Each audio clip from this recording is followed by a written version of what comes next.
So, okay guys, ito another day, another vlog tayo. So yan, mag-aalas 5 na nga ng umaga guys. Yan, Daddy Jepo nyo, bagong gising. Kasi nga ngayong umaga marami tayong gagawin guys. So yan, si Daddy Jepo nyo, dali-dali na nag-toothbrush at nag-facial wash. Yan, kita nyo naman oh.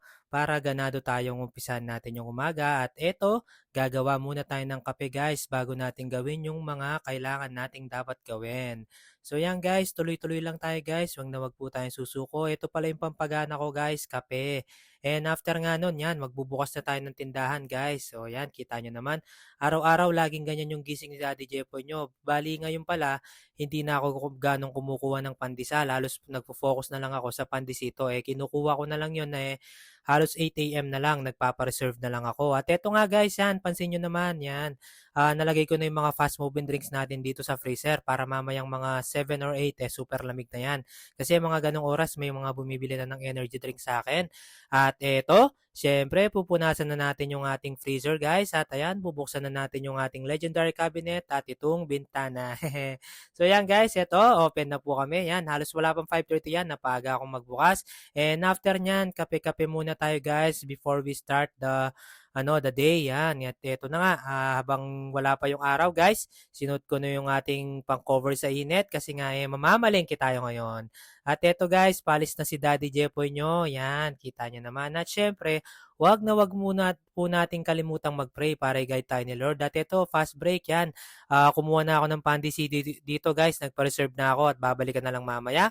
At nandito na nga tayo sa palengke. Yan, kita nyo naman. Medyo maluwang pa yung palengke at hindi pa ganong mainit. At ito syempre yung unang natin, first stop natin, yan, yung mga frozen goods, yan yung mga kaibigan ko, nag-hi na sila. Ganadong ganado umaga pa lang. And after nun, yan, gulay syempre. Yan, si Ate, ang saya-saya din. And after yan, si Lola, muntik na naman ako mauna sa kanya. Tuwang-tuwa na naman siya. Ang aga daw ng vlogger na to. And after nun guys, yan, bumili pala ako ng pangbulang lang. Ewan ko kung anong Tagalog ng bulang lang. Yan, bangus, yan. Nakakatawa nga dito guys, yan. Muntik pa akong di makapagbayad. Natawa na lang si Ate. Sabi ko, kaka-video ko, vlogger kasi ako. Tapos nagulat siya, sabi niya, ay, vlogger ka, sabi niya. Tinanong niya yung page ko, yan. So, syempre, binigay natin. And after nun, guys, fast break, yan. Mga ano na lang, over-the-counter gamot, yan. Mga primary gamot lang mga yung bibili natin. And last stop, yan, kay Boss Romel ko, yan. Siyempre, may bagong propose sa akin si Boss Romel ko. Yan, ang dami niyang kinukwento. Sana kung ano man yung kinuwento mo sa akin pagpalain ka palalo ng Diyos. Maraming maraming salamat, boss. Nako, idol talaga kita. At eto na nga si pare ko, on the way na kami dyan. Yan, para ikarga na niyo yung mga pinamili ko, guys.